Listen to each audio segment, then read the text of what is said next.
Hello and welcome. My guest today is Andrij Dobriansky, Director of Communication at the Ukrainian Congress Committee of America. Andrij, thank you so much for joining us again. And thank you for having me again.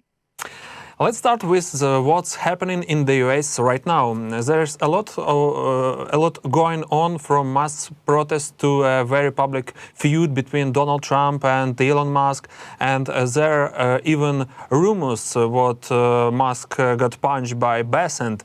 That's quite the political theater. What exactly is happening across the country? Are we seeing just protests or something bigger? I think the major news story that began over this past weekend was the fact that President Trump, out of nowhere, decided to activate the National Guard to send to one individual section of Los Angeles that he saw was having protests.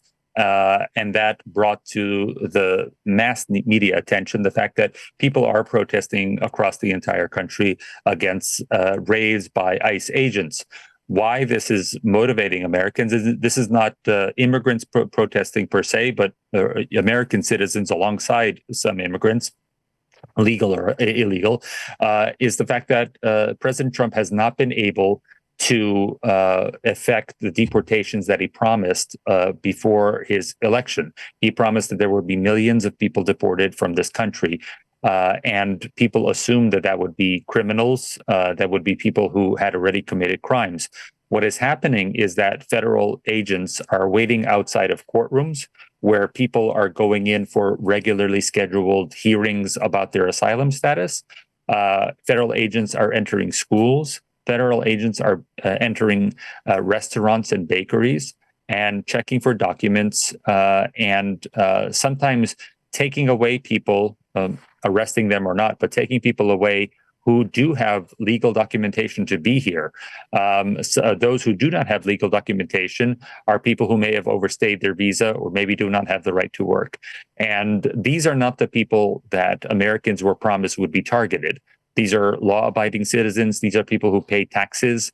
They are essential parts of the community. And for this reason, Americans across the country are either registering their displeasure to their elected officials in Congress or Senate, or some of them have taken to organize in protests. Here in New York City and Washington, we've seen some street protests.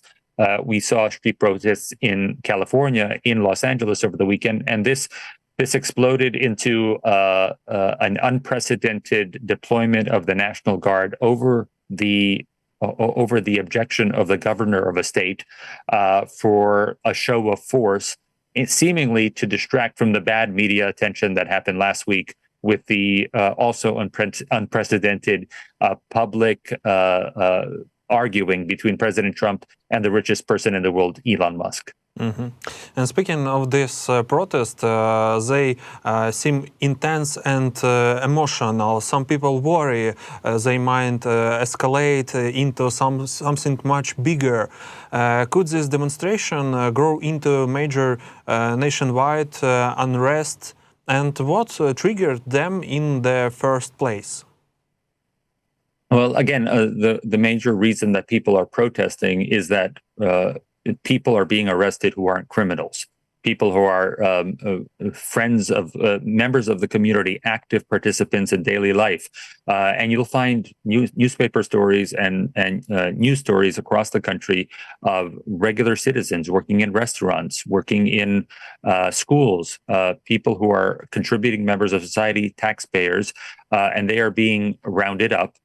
Most troubling is the tactic used by ICE agents, immigration agents, to wait outside of courtrooms when people who are coming to courtrooms for a regularly scheduled asylum hearing, and the government lawyer at that hearing decides to step away from their pre-agreed upon arrangement with the asylum seekers and say that they are going to seek immediate deportation and the agents are there to arrest people right away. These are longstanding members of society, and that's the reason why people are angry.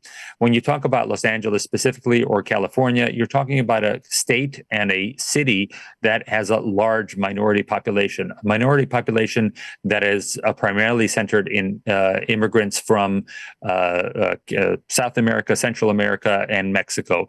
One could say they're immigrants. Some could say that these people existed in California longer than when California was a part of America. So it's always had an intrinsic part of Latino and Hispanic culture, and those people are being targeted specifically by federal agents, and that's a problem for the local authorities. These are authorities who've been always seeking to recruit those people, those members of those communities, into their police force. We know that this year, with this immigration roundups, that's going to be a problem for the city to find enough recruits for their police force. But in general, the majority of the population is going to be against having armed federal agents enter schools, enter libraries, enter churches even, and rounding up immigrants.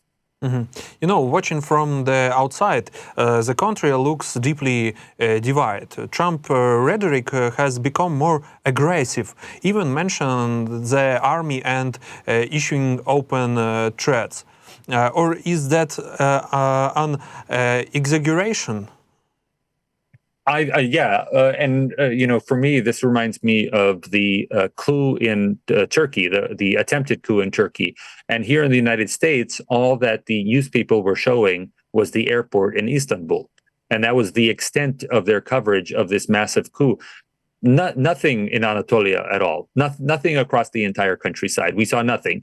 We saw one part of the city. And here, in the same way, we are looking at television footage of one city block in Los Angeles. Sometimes those protesters spill out over onto the freeway, but usually within an hour, that freeway is up and running.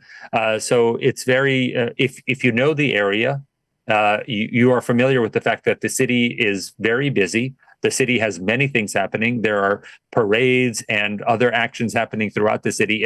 The city is not on fire. There's one area of the city, inside one neighborhood, that is particularly being targeted with protest because that is a holding facility for those federal agents who are arresting immigrants. So if you look beyond that, it's an entirely different view. Again, many major cities have peaceful protests. The vast majority of these protests are peaceful. However, when you send in the National Guard, these are military personnel. They have no right to take part in police action. If the governor were to invoke the National Guard, he could ask the National Guard to arrest people and help the police. But since the president took over the National Guard and sent them in over the objection of the governor, they really have no power to do anything but intimidate with their weaponry and to protect federal buildings. That is the only thing they are allowed to do. We are, of course, worried that the President Trump might turn to his previous thoughts when there was protests outside the White House in his first administration, and he was asking members of the military to shoot against American citizens who were protesting. This time, we don't have the same kind of leadership of the military. In fact, the Secretary of Defense is an enormous fan of President Trump and would do practically anything to please him. So that worries people as well. Perhaps President Trump is contemplating some kind of military action against American citizens, which would be a first in American history. While the US is focused on its own problem, it feels like Ukraine is being forgotten. Trump is now sending weapons to the Middle East and says Ukraine and Russia should keep fighting for a bit longer. So, is Trump still on Ukraine's side, or is he walking away? I think there's two things here. One, I wouldn't say Ukraine is forgotten, and I'll go into that. But as far as President Trump, we've seen this from the very beginning of this administration. From when he was elected, he was saying very different things from one week to the next, especially when you take into account what he says on social media, which usually is more critical of Ukraine. And then in his public statements, sometimes those more moderate what he says about Ukraine. We saw the vast difference between what happened in the White House in February to his conversation at the Vatican with President Zelensky. So I really hope that there is a face-to-face meeting at the G7 and at the NATO summit this month. I think that can go a long way to reestablishing better communications between the two countries. And of course, we know that the minerals deal that was signed allows for even better communication with our country through the economic front.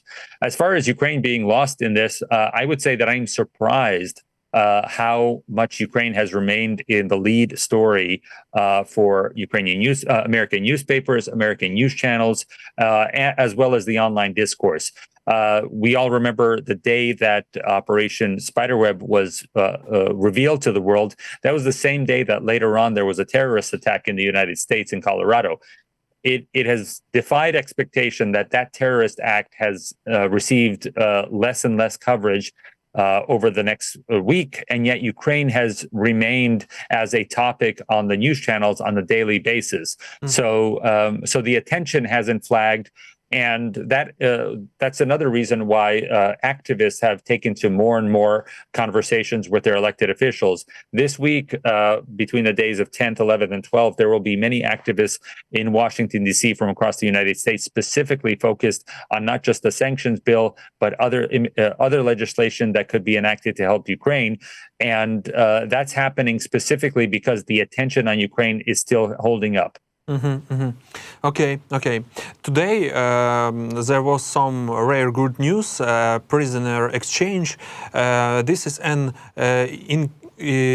encouraging sign of diplomacy, but obviously it's not the end of the war. Would you say this is a part of a genuine peace process or just another chapter in a long war? I think we've seen these from the beginning of the war in 2014. So, yes, it is another chapter. I don't see that any discussions will move forward so long as Russia is really not interested in these discussions. We're not having discussions at the minister level. We're not having discussions at the state-to-state level, and that is very much on because of the actions of Russia. Ukraine has demonstrated time and again that President Zelensky is ready to meet and speak on behalf of Ukraine to find a permanent ceasefire, but Russia is not interested in that. And the kind of quote unquote diplomats that they send to Istanbul or other places are not people who are interested in seeking peace. They look to insult Ukraine. They look at intimidating Ukraine. And I really thank the Ukrainian diplomatic corps, including all the ministers who have strived to meet with the enemy, no matter if they're not interested in peace, just for the sake of having these people return, and that is progress. Mm-hmm. We know new negotiations are expected after June 20. There's a lot of speculation around them. What do you expect from these upcoming talks and real breakthroughs on the horizon? I think if Russia keeps this at the same level that it is, people like Medinsky, people who aren't interested in finding peace, then there will be no peace. This will be an extension of the strategy that Moscow successfully deployed in the Minsk Accords, where they sent people who weren't interested in talking. We know hundreds of meetings were had in the Minsk process and other conversations where Russia simply showed up and did not seek to find a peace. And so I feel if this is the same level that they send to Istanbul to repeat the process, it won't get us any closer. I know that Ukraine, though, is successfully trying to expand the exchange of prisoners to include children. And I think if Ukraine is successful in any way to have children returned, that would be worthwhile to sit down with people who are interested in having peace. Mm-hmm. And here is a bigger question everyone's asking with everything that's happening. Do you think Trump, Putin and Zelensky could actually meet in person after June 20? Is that scenario realistic? I think nothing will happen before the NATO summit on the 24th.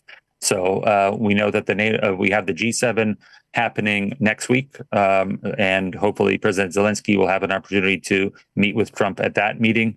And then I don't foresee President Trump taking part in any meeting with Putin before he meets with NATO allies at the NATO summit. So I anticipate that would happen before any kind of sit down with Putin.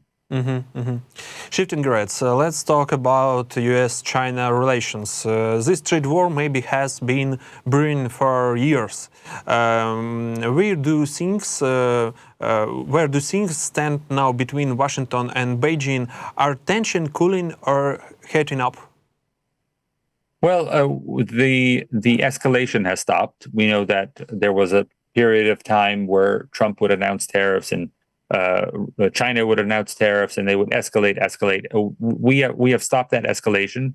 We've also had a series of talks beginning in Switzerland where they mutually agreed to pause additional tariffs. So some of the tariffs that were announced were paused. But since that time, since the meeting in Switzerland between Secretary of the Economy Scott Bessent and the Chinese ministers, we've gone nowhere, according to every member of the administration who's spoken publicly about this. And for that reason, they've turned to President Trump to try to restart negotiations. Unfortunately for President Trump, he's the one who ordered these tariffs in the first place. And we know that he was unsuccessful in dealing with China in his first administration. He had to settle for a very small trade deal after cutting off the American agricultural business to China. He had to spend billions of dollars of American money in supporting American farmers who no longer were able to trade with China. And in a similar way, China is ready to wait this time, just like they did last time, and have America spend billions of dollars to support its own businesses while tariffs are increased against China. So we're at an impasse. China knows that President Trump settled as opposed to pursuing the matter further in his first administration, and they see no reason that he won't settle this time as well. And what about Europe? Poland is openly opposing Ukraine EU membership, and NATO prospects seems stalled. Is Europe backing away from Ukraine, or are we just in a difficult moment? Well, the problem with Europe is that Europe, when you talk about the EU and NATO, you're talking about many, many countries, and each one has their sovereign right of their own opinion. And all it takes is a couple of countries to stop things from moving forward. We also know this as in regards to those countries that continue to buy fossil fuels from Russia. It's not the majority of Europe. It is simply a few countries who continue to do that. In spite of the sanctions, in spite of the overall agreement to lessen the dependence on Russian gas. And so I feel that with Ukraine going forward, we know that the majority of countries want to work with Ukraine, see a future with Ukraine, and have stated publicly that Ukraine will be both a NATO member as well as a member of the EU. And I feel that both of those separate entry points are moving ahead.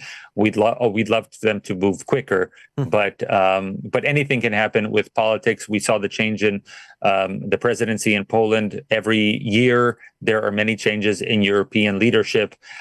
We can only hope that it will change for the best without foreign interference. Yes, still many experts say the US is finally waking up. There is stronger military and economic cooperation with Ukraine than ever before. Is that a sign of a real progress, or is it still not enough? Oh, it's definitely not enough, because if America were to increase what it has the ability to increase its military support, increase the sanctions, as well as, I would say, increase its participation in prosecuting war crimes, like Europe is doing with the formation of an independent tribunal. I think all of this needs to be done all together. It's not just sanctions. It's not just military support. It's not just prosecuting war crimes. It has to be all done together to further the eventual collapse of Russia, because we all know that Russia will eventually collapse. People don't live forever. We know that Putin will die, and we know that the regime is poised to attack each other, just like after the death of Stalin or other dictators. So what needs to happen is that a coordinated effort needs to happen. We know that the United States is not moving forward with additional sanctions yet, but I think if Europe and Ukraine can get to an agreement with the purchase of weapons from the United States, and that would really be a benefit for Ukraine. The purchase of weapons for Ukraine would both help the American economy, help American workers, as well as benefit Ukraine in terms of helping it prosecute the war. That would be the next logical step forward. We'll see when the administration eventually agrees to that, but it will agree to that. Mm-hmm. Thank you, Andrij, for joining us. It was a real pleasure to see you and hear your perspective. We truly appreciate your insight and analysis. Thank you so much, and please call me back anytime. Yes.